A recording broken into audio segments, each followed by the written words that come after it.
When a fire breaks out, response time by the fire department is crucial. Fire grows quickly in minutes, and the longer time fire has to grow, the more difficult it is to put out. Currently, the Medicine Hat Fire Department can respond to a fire in 6 minutes, which covers 82% of the residential population. Fire Chief Brian Stouth says the fire department has recommended to City Council to relocate stations 1 and 2 to improve the response coverage. As far as relocating stations go, we're looking at a number of sites in different areas. So the Station 2 on Dunmore Road, we want to relocate that to an area closer to Southridge. There's 4 possible locations that we'll examine that may work for us, that provide good modeling. And as far as suppression response from Station 1, we're looking at moving it to the north side of the river so that we can respond into Crescent Heights in a more timely manner. This will allow the fire departments to respond to 95% of the residential population in 6 minutes and 20 seconds.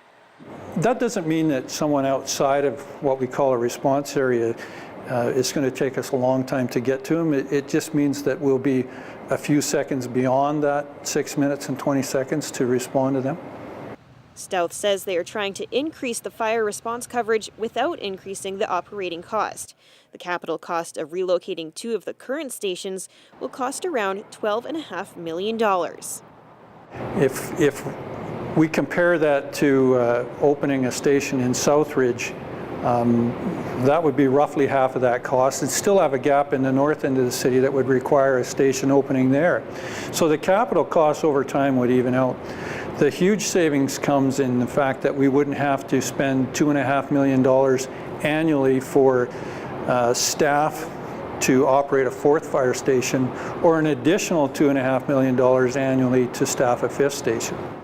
He says the timeline for relocating Station 2, which is currently on Dunmore Road, is throughout 2014 and 2015. The relocation of Station 1, which is currently on Maple Ave, is throughout 2016 and 2017.